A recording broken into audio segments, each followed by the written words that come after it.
Salryn. It's a few nights before the meeting with Brigadier Mikhail. You're desperate now. If you don't find enough gold to pay him, you are pretty sure that he is going to walk.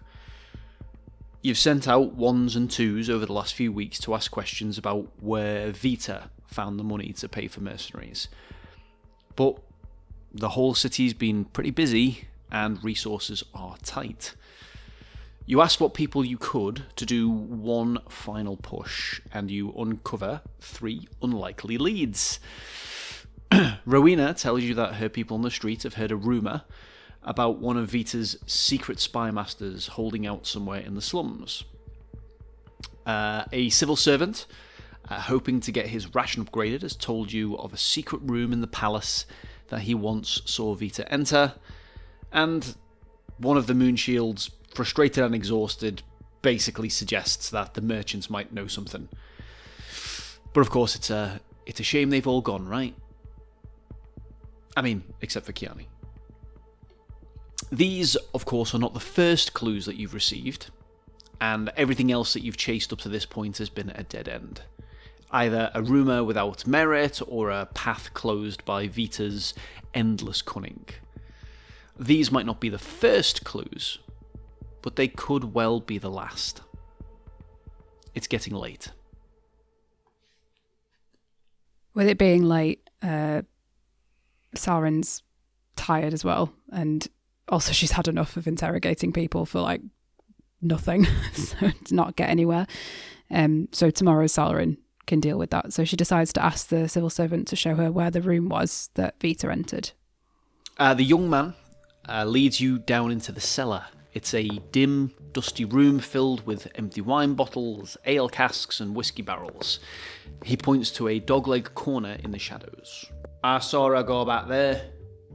I didn't see it exactly, but you know the sound of a door opening and closing. And when I went down there, she weren't there, just disappeared. And I saw her coming up the stairs again a few hours later. You approach the dogleg corner with your oil lantern. There are some wall-mounted sconces. What do you do? Did she have anything with her when she came back up? Matter of fact, she didn't. But I swore she were carrying something when she went in. Or maybe she had a bag. I'm not sure. Either way, she were lighter on the way out. Watch the door for me, will you? Just let me know if someone's coming. I'm going to have a look. So I'm going to feel around the wall, pull on the sconces, check behind any barrels, that kind of thing. I got a investigation of a 9. You walk around with your lantern for a little while, and nothing really jumps out at you. You begin investigating the ground. Footprints, marks, seams in the wall, and you even call the civil servant over to help you. You search for over an hour, and still nothing. It does, however, eventually dawn on you that it'd be probably much easier to see if the sconces were lit. So you light them, and as you do, you notice a chain on one of them, extending towards the ceiling. Your eyes naturally follow it, and you realise that it disappears into the crown moulding. There is another chain on the opposite wall which mirrors it. You've been looking around for gaps in the wall or secret trapdoors for nearly 2 hours, and it never dawned on you to look up. My word, forgetting to light the sconces feels like... It really does feel like something someone with terrible wisdom would do, and Salryn has, no wisdom. So she's tired now, and Salryn just does the first thing that comes to her mind, and she just yanks the nearest chain really hard. You pull one side, and you hear a click. You pull the other, another click. The crown moulding detaches from the ceiling and slowly descends. A hidden trapdoor folds open. A ladder unfurls from the ceiling. Shit. That actually worked. Come on. Watch my back. She climbs up. You ascend into a small, cramped, dusty compartment. In here, there's a bureau and a stool. Anything more than that is going to require investigation. She heads to the bureau to check for any drawers. She tells the civil servant to look around as well. Do an investigation check. 16. Okay. The bureau is locked. It's made of hard wood. All the drawers are locked. With your 16, however, you and the civil servant uncover a leather satchel slouched against the wall. It's weather-darkened, speckled in white, but from its inner fold dangles a cluster of tiny cylindrical cases, no longer than a finger joint.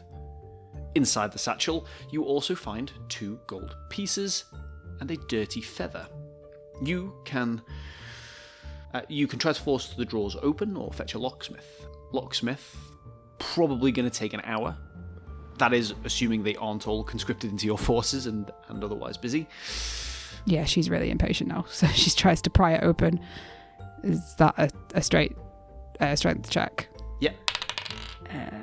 21. Roll a luck check. Oh my gosh. The dice giveth and the dice taketh away. Natural 1. Right. So you jimmy the first drawer open, and you suddenly smell an acrid sting. You see a spark. The contents of the drawer are on fire. What do you do? Oh man. Shit, this is why I shouldn't do stuff like this. I was going to grab her water skin, which I'm assuming she picked up before she left, and she's going to pour it on the flames. Okay, athletics check. Oh my word, natural 20. Plus 6, so 26. You are insanely quick. You see the flash, you smell the burn, and you rip the drawer clean out. Some paper catches fire at the edges. You douse them quickly, patting them down. Most of the parchment is now scattered, but safe. The room smells like smoke and vinegar, but you have managed to avoid a full catastrophe. The bureau still has its full front writing compartment bit to investigate, but you now have scattered parchments, the leather satchel, and of course the full front compartment I just mentioned. To investigate, she's going to read the parchments first. Okay, so you read Letter 1. My esteemed friend, it begins. And it is a letter written which refers to shipments of gold and a whisperman who disguises them. You keep going. Letter 2, which is addressed to the one who remembers truly, warns of rivals and urges speed. Letter 3 is written to a trusted counterpart, a little defensive in tone, insisting on loyalty. Letter 4, addressed to my dear ally, has a paranoid tone. It refers to the Whispermen as essential and mentions worsening political pressure. All of them are signed by someone called Q.E., and they are all written, dated over the last few years. Would Salryn know who Q.E. is? If not, she's going to ask the civil servant as well, if maybe he knows. Make a roll. Your choice of history, intelligence, insight, or maybe arcana, actually. The DC is 19. I rolled an 11. Do you know what, actually? I'll have a civil servant roll for this as well. I wonder who this Whisperman might be. Civil servant got 6 plus 2. That's a failure. I'll check the satchel next. Right. Okay. The civil servant responds. I heard rumours that there was one of his spies laying low in the slums. Rumour is that the tavern mistress he used to pay off got pissed off and started gobbing off. That's what my friend said that he heard from his mate who works at the bakery near the school where the tavern mistress's friend's kid goes anyway. Should have just gone there first. I'm just going to look in the bag. Right. The bag is dusty. It's got these white flecks spattered across the leather. Inside there's a few gold pieces. The small leather cylinders, which are sort of opaque, and a dirty feather. One of the coins is odd, and on closer inspection shows that it has no markings. You compare it to the others. Most look like traditional Dayan coinage, but this one, it's thicker, and its surface is unnaturally even. Are the cylinders see-through?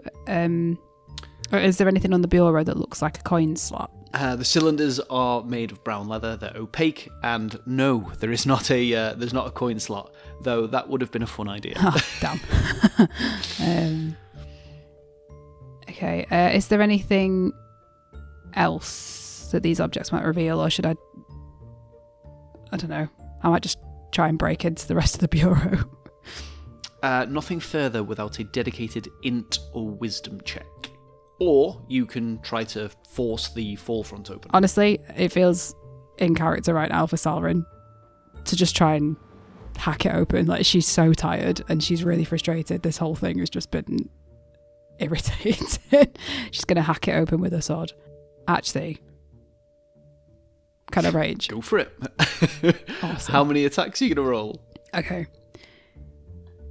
She breathes deeply. She's feeling the anger rising in her now. That she's done so much investigation and all of it seems to be falling apart, and this feels like one last just kind of fuck you from Vita. So she's getting cross, and she finds just enough self-control to turn to the civil servant and just warn him, step back.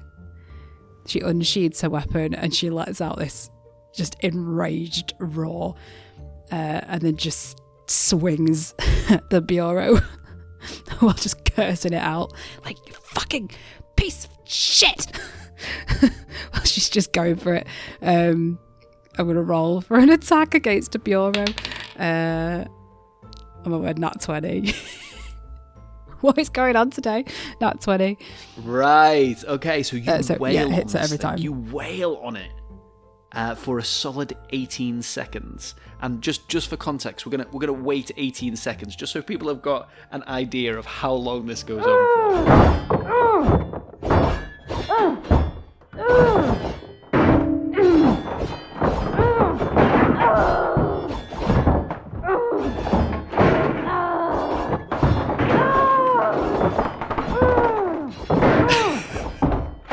So you wail on it for a solid 18 seconds until it is rubble. As the wood splinters, collapses, something rolls out and hits your foot. And my word, is it a magical bomb? No, it's not a magical bomb. It's a cylinder. It's small, iron-bound. It's about the size of a strongman's helmet. There's a brass clasp on it with 5 rotating dials, engraved with letters and numbers. There's sort of a fine metalwork. It's oddly heavy, and there's a faint seam running along it, which suggests that there's inner compartments. On the underside, there is a narrow glass vial sealed with wax, cradled in worked brass. Inside it, a faintly glinting liquid. And around the outside, an inscription in an old, possibly even ancient language. Next to it, there is a parchment. Written on the parchment is the following: I'm forged, made without fire, and sealed without wax. I hold bind without rope, and break without cracks. I'm spent with a... And the riddle trails off, unfinished. Well, I'm so fucking glad that clears that right up. Ugh. Yeah, she's so mad. She kicks the bureau, just like scrunches the parchment in her hand before throwing it in the bag with everything else. And she turns to the civil servant. This spy in the slums, how can I find him? My friend's mate at the bakery said he heard it from the tavern mistress's friend's kid. Anyway, we could ask him, but Lordess, about those extra rations? Take me to him, please, and I'll make sure you're assigned some extra rations for your work. It's very late. As you walk through the streets, they are near silent. The last vestiges of the apprehensive revelry are gone. Those that you do see on the street, they are gaunt and exhausted. Graffiti marks the walls, slurs, curses, warning, mostly against the devil of Daya, but plenty, of course, are directed for the warlords outside the walls, and enough for Salryn and Jorvin too. But in the slums, the tone of these messages shifts. There's artistry, murals, slogans, symbols, often exalting Swifty, hero of the walls, protector of the streets, some even calling for him to be premier. Now, I don't actually know what Salryn thought before, but it's pretty clear to her now that the people of the slums have really rallied around him. Eventually, you arrive at Pat D. Baker's, and the civil servant, who I've just realised we haven't named. Let's call him Carif. Carif Knox. You all right, Swifty? We hitting another one of them bastards then, are we, yeah? Oh, Carif. It's early, mate. I'm fresh out of bread. Pat, told you. Really sorry. You mentioned that fella hiding out. What the? Carif, you snitched. You know we can't trust them. Carif was doing his job, trying to protect this city. That's all I'm trying to do too. I need to speak to this guy. Nothing will happen to him. I just want to talk. Well, Swifty says you're alright. Salryn, isn't it? Yeah, I suppose. Yeah, I can take you to the water and owl. She's been shut up for over a week though. I'm sure she's been out of booze for longer. Come on, let's go. Pat leads you through winding alleys, muttering as he goes. I'm not gonna be happy, you know. Knocking her up at this hour. No. Not happy at all. First off, no food, right? Then, no booze. The only thing people have got left is sleep, and you're gonna take that off her. Oh, very cross I bet she's gonna be. She's already in a bad mood, haven't seen her in days. You know what they say, everything's alright when people are complaining. Then they go quiet, that's when you want to worry. Sure, back when I was a barrel boy, I was complaining all the time. Loved a bit of complaining, I did, I'm sure. Those are the days. Anyway, simpler times. Look, she's usually over my way throwing sharp elbows, sharper words, yeah? So, just watch yourself, prepare for it. Now, that said, nothing for most of this week. But be prepared for a long dressing down, yeah? And also, right, she got no teeth, so there's plenty of spit all over the place. Did you bring an umbrella? You're gonna need it. Right, here we are, come on. Eventually, you arrive at a tavern, and Pat knocks heavily and bellows. Sorry, love. Shields are here. They want a word. Don't worry. It's only Salryn. Swifty says she's fine. There's no answer. You say you haven't seen her in days? Has anyone seen her? She's gonna knock again, but much harder than Pat did. I don't know, couldn't say. Just hasn't been round. Yeah, Salryn's gonna draw her weapon. She walks up to the door and kind of says quite loudly, "If there's anyone here, show yourself." I'm gonna boot the door open. Fuck! What's that for? All that rage and anger going into that. You step into an empty tavern. No sounds, no movement. Empty crates, barrels, and bottles clutter every surface. Here, what's going on? Is she in trouble? Do I need to get the boys? The boys? The barrel man, come on. Swifty. Fuck, you know what? Go for it. I could use their help finding her. Right, I'll be back. Pat jogs off. Carif, the civil servant, he is still with you. Can I write a note to send to Sophia? Yep. Awesome. Okay, so she's going to quickly scribble a note on a scrap of parchment and she hands it to Carif. The note says, "Meet me in the slums near the tavern. Bring the bottle from my office. Take this to Sophia, please." Carif nods and heads off towards the barracks. You are now alone in the tavern. There's a main room that's in front of you. You can see a door behind the bar. There are stairs leading upwards, and there's another door on the far right of of the room. She's going to start with the door behind the bar. So you climb over the mess and you push into the back. It's a sort of food preparation area and pantry, both, of course, empty. Roll perception.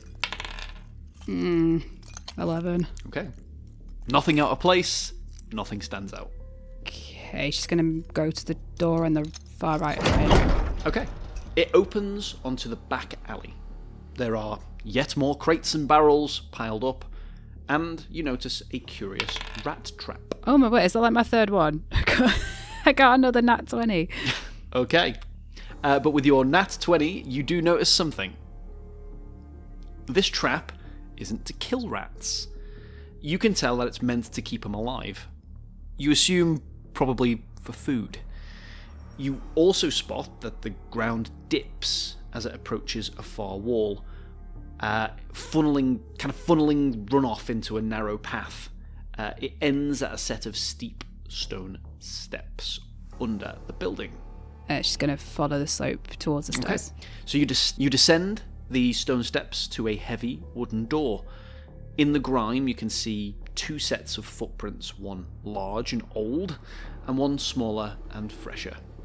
Above you, you can, with this nat 20 carrying, above you, you can hear the sound of birds, cooing, flapping, repetitive and unusually loud. She looks up. Can she see the birds? But you don't see any birds. You try the door, and it's locked. Okay, she's going to try and kick the door open. Okay, so you give the door a solid boot. It barely moves. This is no ordinary slum cellar door. It's reinforced.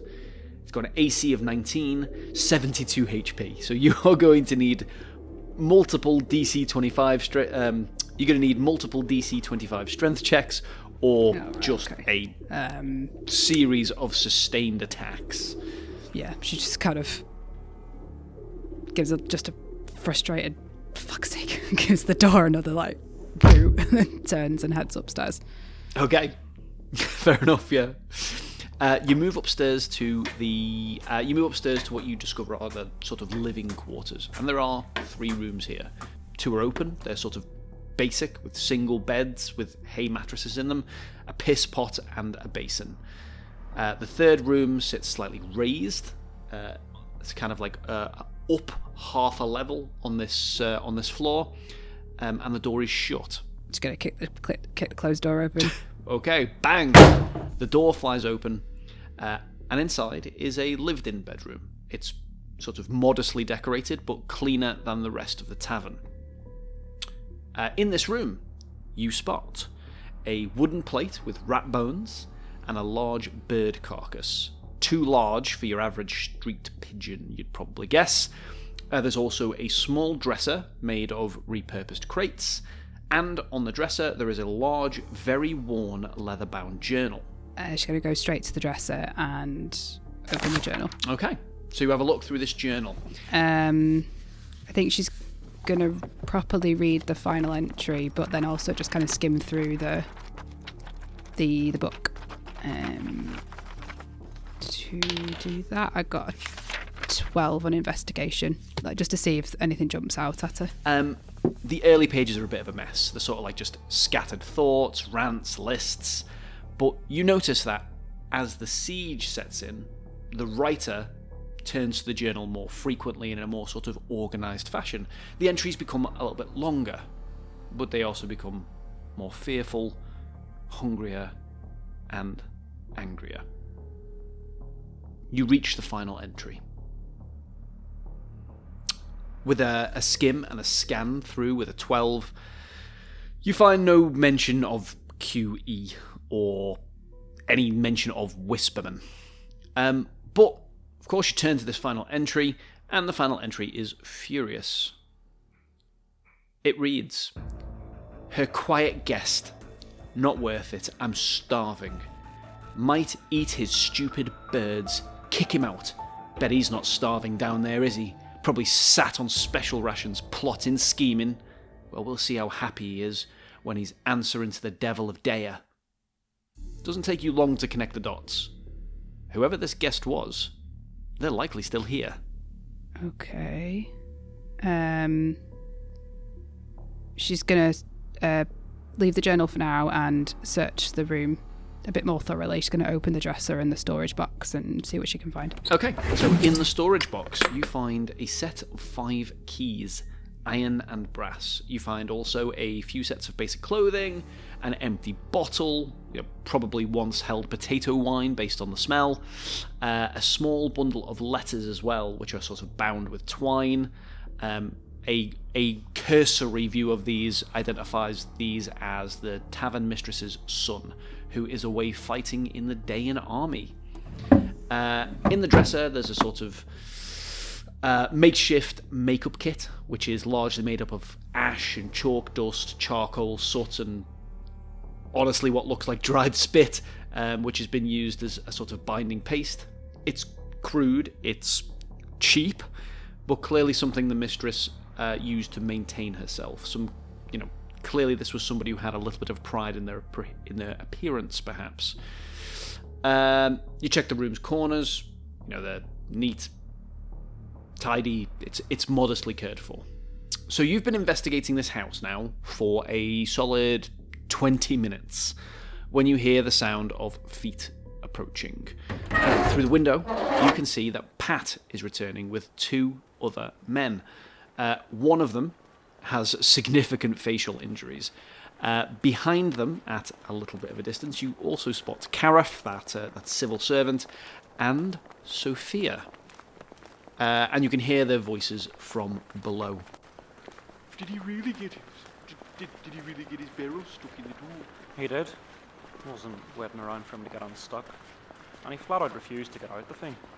I think he might be a bit too attached to that barrel, You can tell that the missing 4th barrelman is evidently still stuck in his barrel and won't be joining you, which is fortunate as you voiced this character. She's going to go down to meet them. Okay. So the barrelmen stand proud, or try to. They're brandishing weapons, in inverted commas. Bran has a broken milk bottle with too much glass chipped off. Pat is carrying his rolling pin, of course, and Meh is clutching, of course, a riding crop. Right, what's getting rolled? Who are you roughing up? Does she need help? I'm really helpful. Is this the tavern mistress who doesn't let you piss on the floor then? Is it? She's quite obviously just looking at them, and she's really trying, but really failing to conceal her disappointment in what she's saying. Do any of you know the mistress of the tavern? Yeah, of course we do. She kicked me in the face once. I know she gets angry when you piss on the floor, so she does. Have any of you seen her in the last couple of days? No, like I said, she usually comes around to have a bit of a whinge and try and catch a loaf off me, but as I said, nothing for a bit. It was ages ago she kicked me in the face. I'm barred from the place on account of the aforementioned floor pissing. Gods. I have a big task for you 3. Very important. I don't thrive under pressure. Well, it's good we're here then, isn't it? Let's get to it then. There's a set of stairs down that alleyway that leads to a cellar door. I need you to find something big and heavy to hit it with and try and get it open. Think you can give that a go? Do you think the goods can make something so big and heavy that even they can't lift it? Of course they can, but it'd take too long for us to find it. It might be too heavy for us if it's too heavy for the gods. Probably just use the redistributor we made for the merchants' houses then, shall we? Real shame we didn't get to use that much. Oh yeah, it's so good. It took me ages to build it. The 3 jog off enthusiastically. Caraf and Sophia arrive shortly after, looking a little bit sheepish. There. Something.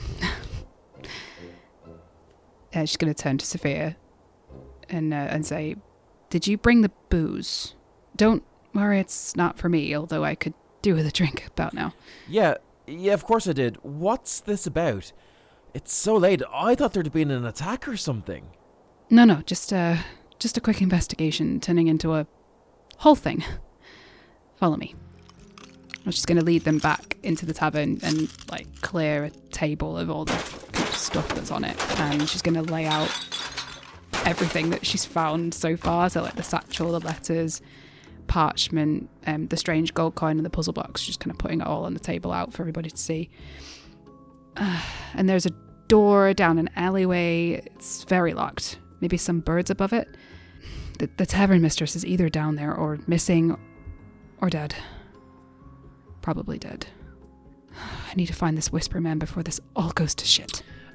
Sophia looks over the parchment and the codex box. Trust. The code is trust. Sophia looks at you sort of puzzled. Have you tried the trapdoor in the pantry? There's a trap door in the pantry? To the cellar, yeah. She points to the keys. I think you have the key right there. Where did you hear birds? This is why I have you, Sophia. To save me from my own stupidity. In the alleyway. Sophia walks into the alley and listens. Sounds like the roof. I can't see any roof access from here. Maybe from one of the windows upstairs? She looks back at you. Fresh eyes. And also, you don't look like you've slept. No, not much, no. To the pantry it is then. Will you come with me? She's going to put all the items back in the bag and head there. Sophia follows you. She moves a few crates aside, revealing a trapdoor with a lock. Currently unlocked. She opens it. You descend first, dagger in hand, or short sword in hand even. Sophia follows, and just after a few steps, the smell hits you. It's familiar. Decomposition and death, heavy and pungent. So you swing your lantern around, and you're astonished. Dozens of heavy, hardwood chests, some open, with gold literally spilling out of them. In the centre of the room, there's a woman's body. It's bloated, greenish, blood and foam leaking from her nose and mouth. Over in the corner, there is another body, a man. His skin is swollen, blistered, his hair and nails are falling out, he's slumped against the wall in a puddle of dark fluids. Carif climbs down behind you. He sees the gold. Holy shitballs. We're saved. We're saved. We could probably buy off the warlords Stay with this much. where you are. Don't touch anything. Well, I think we found your Whisper Man and the tavern mistress, but hey, on the flip side, we're rich. Woohoo. Carif stops mid-step, visibly annoyed. You don't need an insight check. His face says it all. She's going to walk carefully to the man's body. She's kind of suppressing her reaction. She's seen bad shit before. She's been on battlefields, so she's no stranger to death, but she's still having a very normal physical reaction, but she's trying to push it down. She's going to carefully keep going towards the man's body. Just wait. Are you serious? I was only going to take a couple. It's not like anyone would notice. She's going to kneel down to examine him. Is he awake? Is he... The Wisp Man? I'm assuming he's dead, right? No, he's very dead. You'd guess he's been gone for weeks. His skin is sort of parchment thin, grey-green at the lips and nails. The smell... It's gross, but it's not just rot. It's chemical, like ground minerals or spoiled wine. The bones beneath his skin, if you dared to touch them, they'd feel very fragile, sort of hollowed by sickness before death. Okay, gonna look at the woman's body next. The same sort of pallor, blackened lips, dark nails, yellow-rimmed eyes, but her cheeks still have a little bit more weight than the other guy, and her belly hasn't sort of fully collapsed. You can tell that she died later, maybe just a few days ago.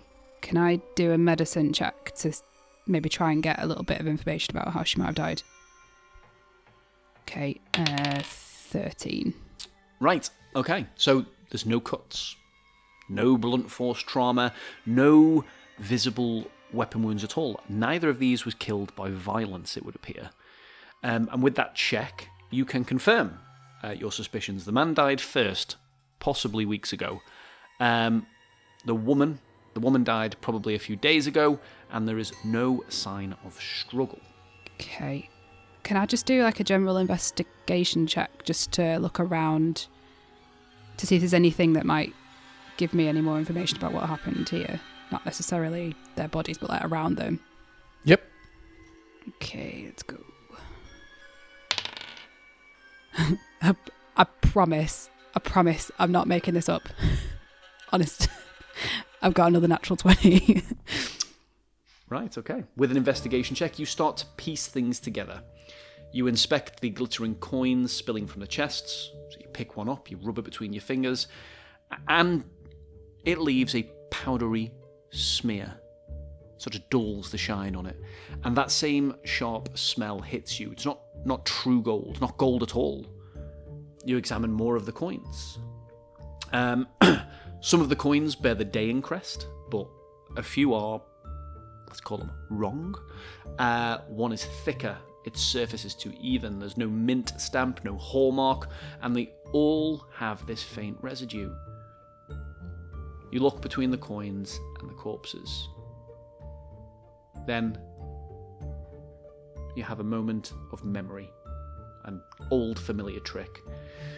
People bite coins to check if it's real. And you imagine the woman biting one, the powder cracking between her teeth, swallowed with spit. Oh, gods. She bit it. She tested the gold. The man, he probably lingered. He appears to have been sick for weeks, poisoned maybe by the dust in the room, just handling the coins. The woman, a much bigger dose more recently, ingested, faster acting. These coins, it would appear, are the murder weapon. And then, the symbol. You spot it. There is, on many of these coins, the symbol of an astral dragon coiled around a sword, faint but clear. This is Lernian coinage. She's going to turn to Karaf. Don't touch it. The coins are poison. That's what killed them. Shit, we should leave. We need to get out of here. Right, so you quickly exit via the side door and stumble out into the alley, just in time to see Meh, Bran and Pat dragging a large 3-man battering ram. It's a pretty impressive bit of DIY siege equipment. But of course, their faces drop as they see you emerge. Come on. You're saying we can't use the redistributor again? Ugh. So, are you gonna explain all of that in there, or... So, about those rations. She's going to turn to the barrelman. No. And unless you want me to start asking where that thing came from and what you do with it, I'd go home. She turns to Sophia. I don't completely know myself yet. She's going to turn to Karaf, and she is, like, pissed at this guy now. Even though he has helped her a bit, she's, not happy with him. Do you not think, after everything you've seen, that there might be more at stake than your fucking rations? She's going to stomp back into the tavern, and she just shouts over her shoulder as she's walking. And I said you could have them already. Back inside? So she's going to go back inside, put the bag back on the table, and get everything out. She's going to take out the codex and actually input the code now that Sophia gave her before. Trust. The box opens, and inside there is a 5th letter. It reads, My dearest ally, I write to you now under the darkest of suns. My rivals have moved against me. They whisper that I am unsound of mind, and they mean to see me removed. Euthanized, they say, or gentled, unless my son may yet stand in my stead. I cannot say whether he'll be granted that chance. You must not trust any word carried to you henceforth by my birds. They are watched and may be turned. Forgive me that I have been forced to send this message by such unorthodox hand, but it is the only means I could trust. I grieve that I could not secure more gold for your cause before my fall. Accept my apology, profuse and unending. Yet though I pass from the field, I do not doubt your strength, nor the justice of our design. The dawn may still be yours to claim, though the night has swallowed me. One final warning. My spies whisper of a growing power, shadowed and ill-omened, that turns its face now towards you as it once has turned toward me. They name it only the Lessor. Its presence is ever a herald of loss, a companion to misfortune, though its true design remains veiled. I know not its nature, yet I fear it may ally with your enemies as it has with mine. Beware. Whatever my fate, hold fast to our purpose. My hope endures in you. Ever yours in cause. Q.E. It dawns on you. Vita never opened this. The box had never been unlocked. The riddle was only half translated. Whatever message QE had sent, Vita died before she got to it. She's going to give the letters to Sophia to read, like trusting Sophia to find more in these things than she has, and she's going to climb the roof to check the birds. Right, okay. So up here, there's a few homing pigeons remaining. Admittedly, most of them are dead, some of them clearly eaten. Perception check when she gets up there is a 9. You try to work out the destinations that these pigeons are homed to, but you're just too tired. Yeah. Sophia sort of gently places her hand on your shoulder. The tags on their legs. This one flies to Dran, this one to Reach. Oh, I'm way too tired for this shit now. She's going to collect everything up again, put it all in the bag. She turns to Karaf and is a bit less angry now, and tries to say in a kinder voice than the last time she talked to him, "Thank you for your help. I'll make sure your rations are arranged." Then she turns back to Sophia. "Please send a small team back here. Bury the dead and destroy the poison gold. We don't want anyone getting their hands on that." You feel it rising. The old anger. The familiar burn in the gut. You've been up all night. You've chased rumours, you found hope, then found it laced with death. You smashed furniture, discovered conspiracy, uncovered poisoned gold, and learned, too late, that Vita might yet have saved you all, had she lived. She's going to walk back to the barracks in silence. She is exhausted. She's like desperately like, not wanting to catch anybody's eyes as she's walking her eyes on the ground. She goes to her office and shuts the door. She just stares at the bag that's full of this stuff that eluded her, basically. You know, the answers she didn't even figure out, and she still doesn't think she has all the answers, and she's just feeling stupid and tired and angry again. Just, it's all turning into anger. Her fists kind of tighten around the bag and she's about to throw it. But as she goes to throw it, she hears a clinking noise and she remembers the bottle that she asked Sophia to fetch for her. She asked for it because she'd hoped that maybe she could use it to bribe information out of the tavern mistress once she found her. But she was too late. Again. She was a step behind. Again. Another wrong choice. On top of all the other wrong choices she's made. So instead, she just takes the bottle out, uncorks it, kind of throws herself into her office chair and drinks until she succumbs to sleep.